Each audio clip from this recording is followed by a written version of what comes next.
Welcome. You have reached Imperial Communications, Imperial Sports. Today's video is Jake's Paul, the new face of boxing entertainment. Let's get into it.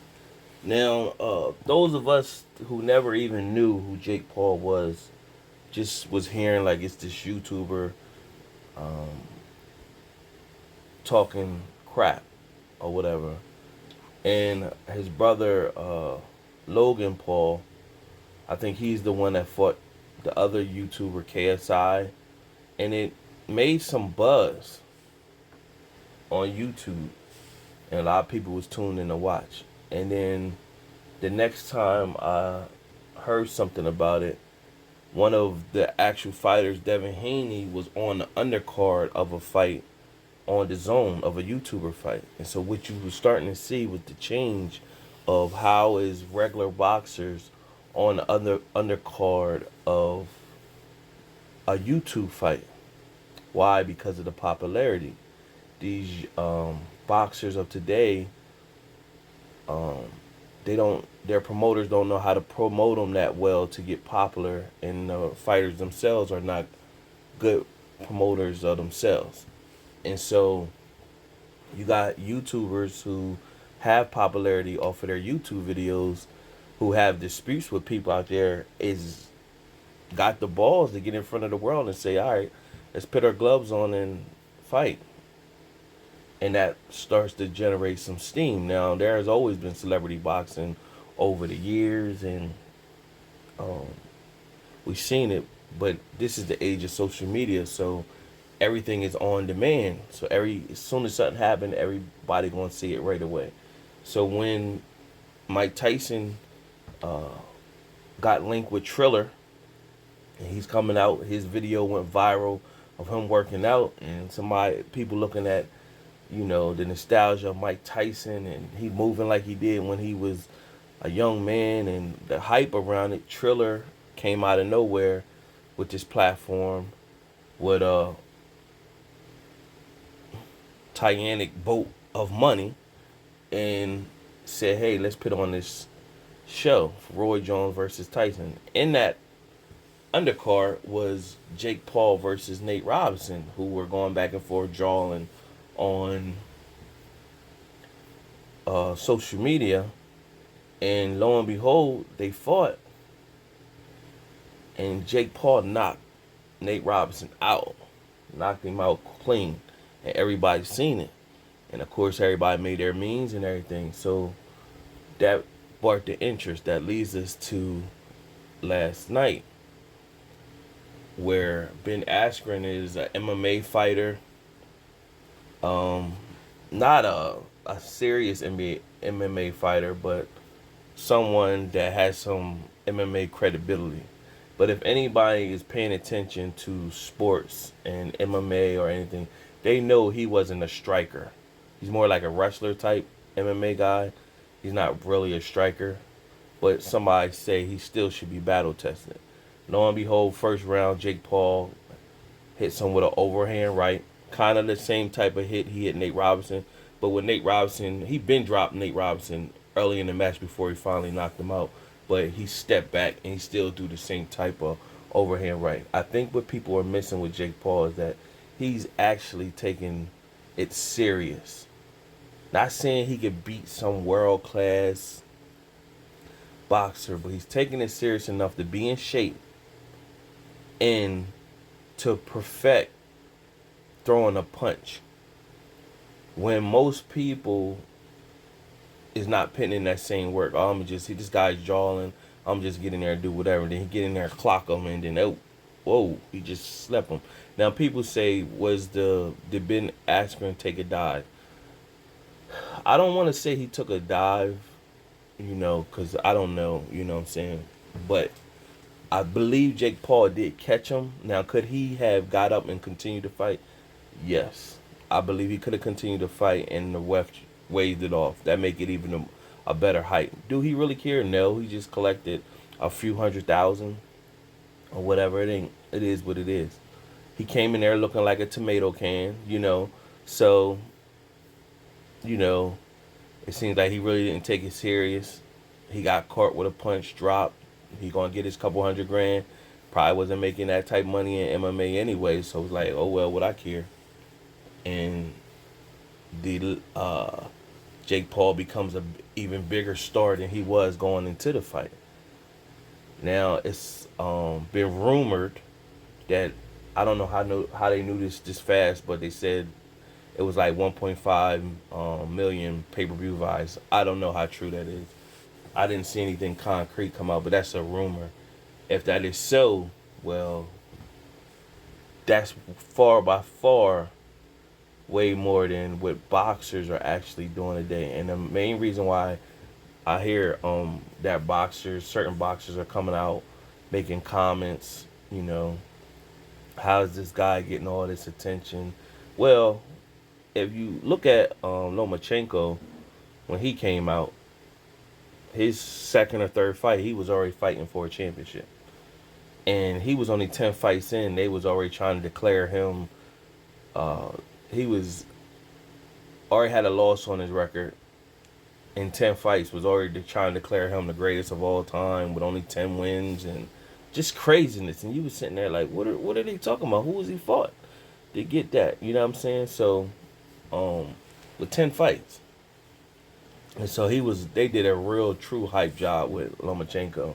And as we all know, he lost in 2020 to Teofimo Lopez. Now, Triller put on with the Tremor dynamic is that people are tired of being PC or whatever. And we've seen that with the era of Donald Trump.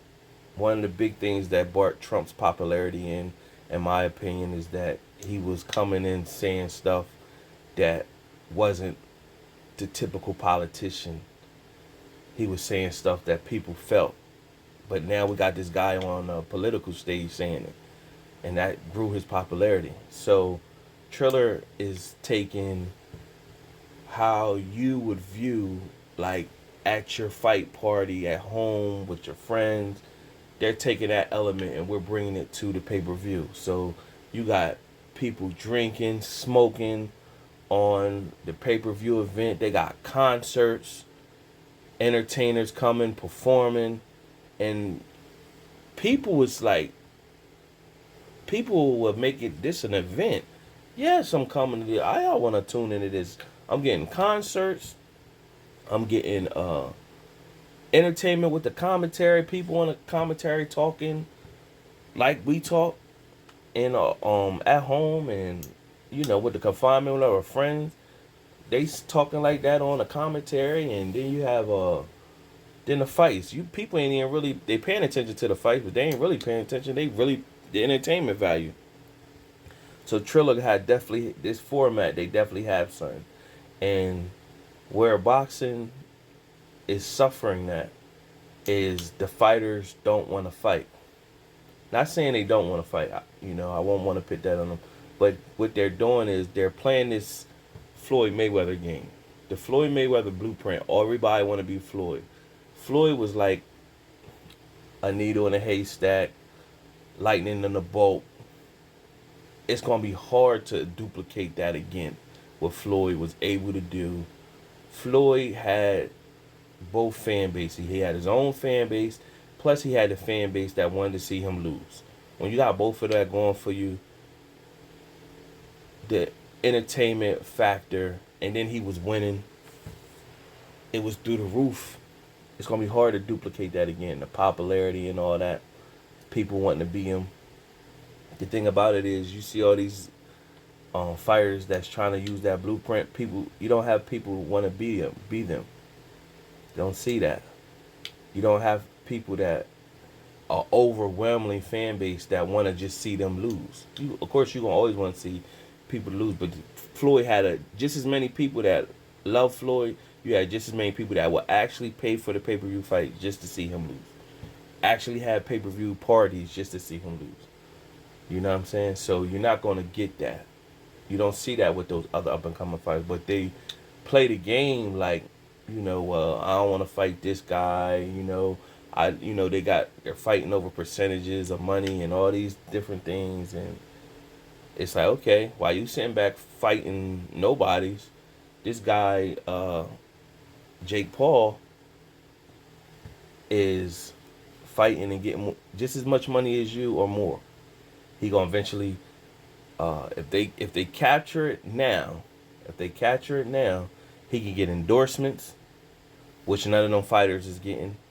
More sponsorship to keep making it bigger and bigger. Now people saying, well, who should he fight next?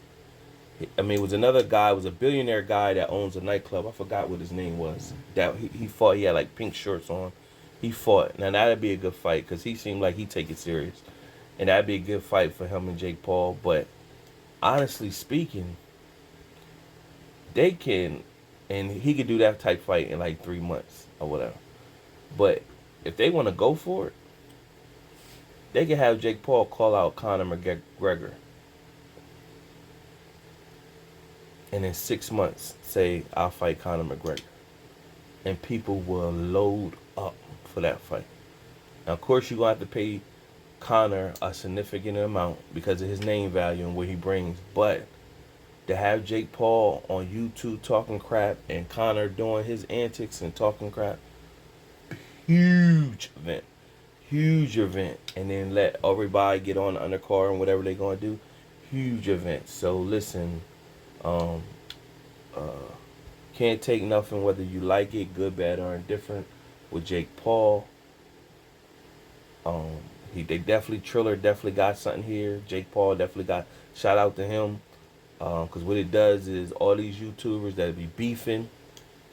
Oh yeah, a lot of things. Also, the undercard with Bosco versus Gonzo, that was on the undercard. That was like one of the first fights.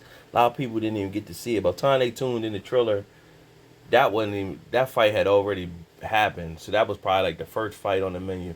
But shout out to them for got Bosco and Gonzo. If all these people got a few 100,000, Bosco and Gonzo and them probably got like probably 30 to 80,000 for one night just to get in there a couple rounds. What? So shout out to them for putting the gloves on and taking it to the boxing mat. What is going to come about is all these YouTubers that is jawing back and forth, that eventually is going to be deceased. That going back and forth with different YouTubers, because what's going to happen is you can't be going back and forth with a joker and acting like it's a real situation. If it's a real situation, if neither one of y'all is willing to kill the other one, it ain't that serious. All right, well, is it serious enough for y'all to rumble? Because there is now a platform for YouTubers who beef, social media and all that, to get on here and put the gloves on. And if you ain't willing to that, to just be humble, bow out, and be quiet. Because even Bosco spoke to it, and he said, even though it was a draw for that fight, Bosco said it. He was like, well, after what happens with this fight, hopefully, it brings something else out. So, it's a platform now for that. So all that talking slick, woo, woo, woo, if it's not that serious where it's real beef and, it's got to get to, gun action and somebody got to die. If it's not that serious, then either let it go or get in the ring and duke it out. But, back to Jake Paul, salute to him. Taking this serious or whatever. And I will say he strategically, he got to been Askren, who just came in and caught him. I say anybody who does step in the ring with him, he's taking it serious. Serious enough to be in shape to try to do something. And if you got anybody that got the will, they take it serious enough, and that's going to try to do something, they could connect and get you. So I would advise anybody that's planning to get in the ring with him that you better take it serious. Don't take it lightly like, these was to, whatever he fought, he ain't going to do that to me. And then you get in there and get clocked and be sleep. You know what I'm saying? So you better take it as serious as he taking it. or whatever, because he's going for the money. And a joker that's been broke and they finally see some type of money opportunity, they gonna go in and they, you know what I'm saying, they gonna look at this as my way. So I advise anybody who out there to take it serious if you sign up with Jake Paul. No matter if you previous athlete, you another celebrity, whatever the case may be, take it serious and protect your chin and your head. Subscribe and like the video. Subscribe to the channel, like the video, leave a comment. Till next time.